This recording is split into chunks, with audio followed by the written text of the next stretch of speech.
नमस्कार दोस्तों, स्वागत है आपका आपके अपने YouTube channel all exam guide गुरु फ्री पर। दोस्तों, आज हम आपके लिए लेकर आए हैं जनरल अवेयरनेस के क्वेश्चंस की सीरीज। यह सीरीज आपको प्रतिदिन प्रोवाइड कराई जाएगी जब तक आपके ग्रुप डी के एग्जाम नहीं हो जाते। तो दोस्तों, हम आपको बताना चाहेंगे ग्रुप डी में, जैसा कि आप सभी को पता ही है, 20 नंबर की जीए आनी है। तो दोस्तों, उसकी तैयारी में अभी से लग जाइए। आपकी इस तैयारी में हम अपना छोटा सा योगदान दे रहे हैं। हम आपके लिए दिन भर के पढ़े हुए क्वेश्चंस का एक छोटा सा रिवीजन लाएंगे पर डे। आप उस वीडियो को देखकर अपने थोड़े क्वेश्चंस को प्रिपेयर कर सकते हैं। तो दोस्तों, बने रहिएगा वीडियो के साथ में अंत तक। चलिए दोस्तों, शुरू करते हैं हम अपना ये सेशन। सबसे पहला क्वेश्चन हम ले लेते हैं हम अपने इस वीडियो में। हमारे पास जो क्वेश्चन है सबसे पहला, विश्व का सबसे बड़ा महाद्वीप कौन सा है। दोस्तों, विश्व का सबसे बड़ा महाद्वीप आपको बताना है। एशिया महाद्वीप, उत्तरी अमेरिका महाद्वीप, यूरोप महाद्वीप या दक्षिणी अमेरिका। दोस्तों, चलिए देखते हैं इसका आंसर क्या है। तो एशिया महाद्वीप जो है विश्व का सबसे बड़ा महाद्वीप है। दोस्तों, बढ़ते हैं अगले क्वेश्चन की तरफ।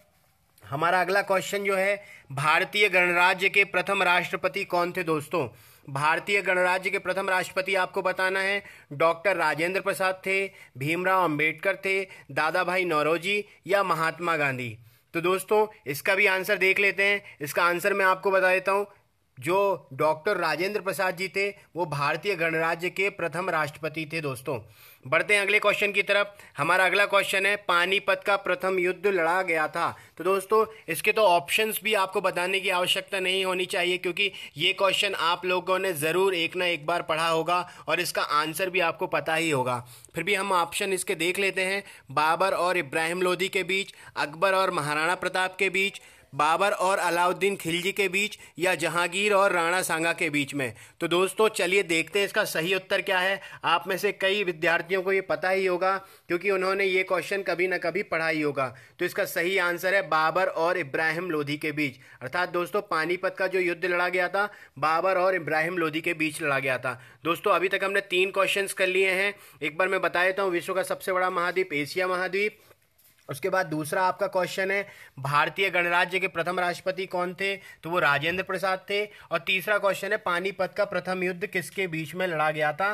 तो ये आपका बाबर और इब्राहिम लोदी के बीच लड़ा गया था। चलते हैं चौथे क्वेश्चन की तरफ। अजमेर किस सूफी संत से संबंधित। आपके पास 4 ऑप्शन है।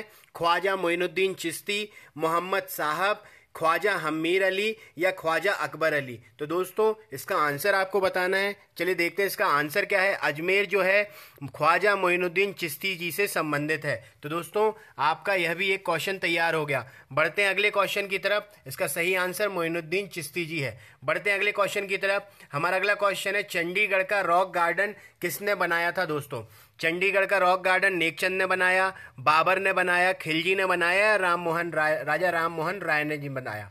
आपको इसका आंसर बताना है। तो दोस्तों, चलिए देखते हैं इसका आंसर क्या है। तो जो चंडीगढ़ का रॉक गार्डन है वो नेकचंद द्वारा बनाया गया है। दोस्तों, बढ़ते हैं अगले क्वेश्चन की तरफ। हमारा अगला क्वेश्चन है, जम्मू किस नदी के किनारे है। दोस्तों, जो जम्मू है किस नदी के किनारे आपसे यह पूछा गया है। ये तवी नदी के किनारे है, बनास नदी के किनारे है, रावी नदी के किनारे है या यमुना नदी के किनारे है। तो दोस्तों, चलिए देखते हैं इसका आंसर क्या है। दोस्तों, जो जम्मू है वह तवी नदी के किनारे है।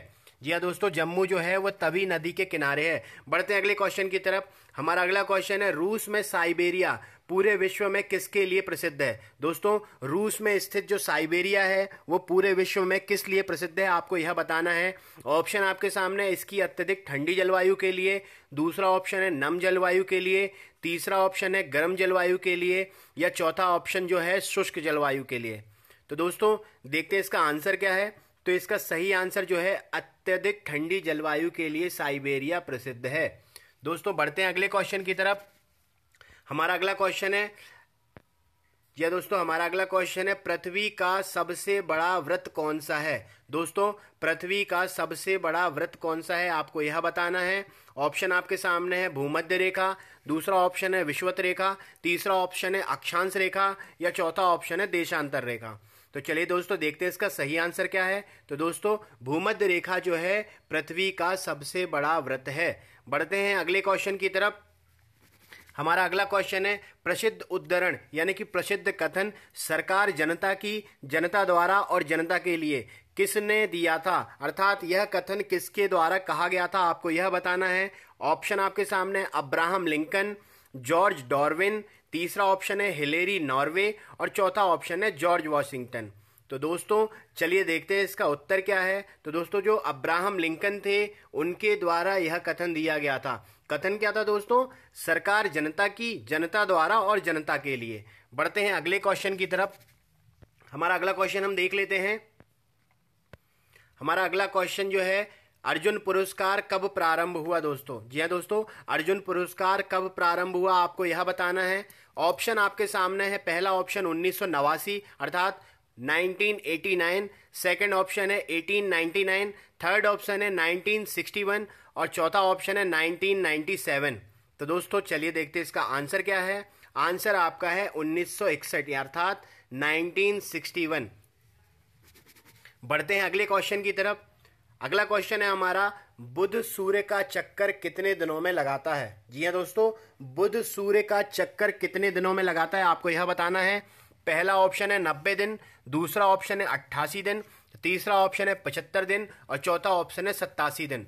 दोस्तों इसका सही आंसर देख लेते हैं। इसका सही आंसर है 88 दिन। दोस्तों बुध जो है सूर्य का चक्कर 88 दिन में लगाता है। दोस्तों मैं आपको ऑप्शन इतनी जल्दी बता के आंसर इसलिए बता देता हूं ताकि आपका ये वीडियो कम समय में खत्म हो जाए और आप नेक्स्ट वीडियो देख पाएं या आगे की पढ़ाई कर पाएं। अगर आप चाहते हैं कि मैं आपको आंसर बोलने का या आंसर देने का समय दूं तो आप कमेंट बॉक्स में हमें बताएं, तो अगली बार जो भी वीडियो मैं बनाऊंगा उसमें अपना स्पीड स्लो कर लूंगा और आंसर आपको देने का भी मौका मिलेगा। तो बढ़ते हैं अगले क्वेश्चन की तरफ। दोस्तों वनस्पति तेलों से कृत्रिम घी बनाने में किस उत्प्रेरक का प्रयोग किया जाता है? दोस्तों वनस्पति तेलों से कृत्रिम घी अर्थात डालडा बनाने में किस उत्प्रेरक का प्रयोग किया जाता है? चार ऑप्शन है आपके सामने। प्लेटिनम चूर्ण, दूसरा ऑप्शन है निकेल, तीसरा ऑप्शन है लौह चूर्ण और चौथा ऑप्शन है गर्म एल्यूमिना। चलिए दोस्तों देखते हैं इसका सही आंसर क्या है। दोस्तों इसका सही आंसर है प्लेटिनम चूर्ण। प्लेटिनम चूर्ण ही वह उत्प्रेरक है जिसका डालडा बनाने में प्रयोग किया जाता है अर्थात वनस्पति तेल बनाने में प्रयोग किया जाता है। बढ़ते हैं अगले क्वेश्चन की तरफ।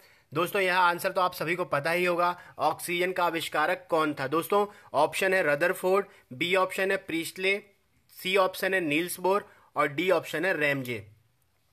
चलिए देखते हैं इसका आंसर क्या है। तो दोस्तों इसका आंसर है प्रीस्टले। ऑक्सीजन का आविष्कारक जो है प्रीस्टले है दोस्तों। बढ़ते हैं अगले क्वेश्चन की तरफ। हमारा अगला क्वेश्चन देख लेते हैं हम। विकासवाद को किसने समझाया? यह क्वेश्चन किसी न किसी एग्जाम में आया हुआ है और आने की भी संभावना है। दोस्तों यह बायोलॉजी से संबंधित नियम जो है डार्विन के नियम उससे संबंधित है। तो दोस्तों यह क्वेश्चन तो ज़रूर आपको आना चाहिए और शायद इसका आंसर भी आपको पता होगा। तो विकासवाद को किसने समझाया? तो इसके ऑप्शन है रेमिंगटन, विल्सन, हार्वे और डार्विन। तो दोस्तों देखते हैं इसका आंसर क्या है। तो इसका सही आंसर है डार्विन। दोस्तों विकासवाद को डार्विन ने समझाया है दोस्तों। बढ़ते हैं अगले क्वेश्चन की तरफ। हमारा अगला क्वेश्चन है भारत का सर्वाधिक नगरीकरण वाला राज्य कौन सा है? दोस्तों यह तो आपको पता ही होगा। भारत का सर्वाधिक नगरीकरण वाला राज्य कौन सा होगा? महाराष्ट्र, गोवा, गुजरात या पश्चिम बंगाल? चलिए दोस्तों देखते हैं इसका सही आंसर क्या है। तो दोस्तों गोवा जो है भारत का सर्वाधिक नगरीकरण वाला राज्य है दोस्तों। बढ़ते हैं अगले क्वेश्चन की तरफ। हमारा अगला क्वेश्चन है भारत में सबसे बड़ी तेल शोधनशाला कहाँ है? ऑप्शन आपके सामने है। पहला ऑप्शन है बरौनी, दूसरा ऑप्शन है जामनगर, तीसरा ऑप्शन है कोयली और चौथा ऑप्शन है मुंबई। चलिए दोस्तों देखते हैं इसका सही आंसर क्या है। तो इसका सही आंसर है दोस्तों जामनगर। जामनगर में सबसे बड़ी तेल शोधशाला है दोस्तों। बढ़ते हैं अगले क्वेश्चन की तरफ। हमारा अगला क्वेश्चन है भारत के किस राज्य की सीमा नेपाल से मिलती है? दोस्तों चार ऑप्शन आपके सामने हैं। अरुणाचल प्रदेश, सिक्किम, मणिपुर या पंजाब। दोस्तों चार में से आपको सही आंसर देना है। तो दोस्तों बता देता हूं इसका सही आंसर क्या है। सिक्किम की जो सीमा है वो नेपाल को टच करती है दोस्तों। अगला क्वेश्चन देखते हैं हम। अगला क्वेश्चन है हमारा राजस्थान का किशनगढ़ स्कूल किसके लिए प्रसिद्ध है? दोस्तों, राजस्थान का किशनगढ़ स्कूल किसके लिए प्रसिद्ध है, आपको यह बताना है। 4 ऑप्शन है, नृत्य, स्थापत्य कला, चित्रकला या मूर्तिकला। तो दोस्तों, इसका सही आंसर मैं आपको बता देता हूं। राजस्थान का किशनगढ़ स्कूल जो है वह मूर्तिकला के लिए प्रसिद्ध है। बढ़ते हैं अगले क्वेश्चन की तरफ। हमारा अगला क्वेश्चन है, पंडवानी किस प्रदेश का लोक नाटक है। तो दोस्तों, इसका सही आंसर है छत्तीसगढ़। फिर भी मैं आपको ऑप्शन बता देता हूं, महाराष्ट्र, मध्य प्रदेश, कर्नाटक और छत्तीसगढ़। तो इसमें छत्तीसगढ़ जो है यह सही आंसर होगा दोस्तों। दोस्तों, यह थे वीडियो जिसमें आपके लिए जीए के क्वेश्चन थे रेलवे की तैयारी के लिए। ये आपके लिए एक हमारी तरफ से छोटा सा वीडियो है जिसको आप पढ़कर अपना एक रिवीजन कर सकते हैं जीए का। आगे भी हम आपको डेली वीडियो प्रोवाइड करते रहेंगे दोस्तों, तो बने रहिए हमारे चैनल के साथ। वीडियो अगर अच्छा लगा हो तो चैनल को सब्सक्राइब करें, वीडियो लाइक करें, शेयर करें, अपने दोस्तों को शेयर करें। और हमारे वीडियोस देखने के लिए हमारे चैनल पर आप जाकर हमारे चैनल को सब्सक्राइब कर लें, जिससे आने वाले वीडियोस नोटिफिकेशंस के थ्रू आपको पता चल जाएंगे। आप अपनी तैयारी कर सकते हैं। मिलते हैं अगले वीडियो के साथ, तब तक के लिए धन्यवाद दोस्तों।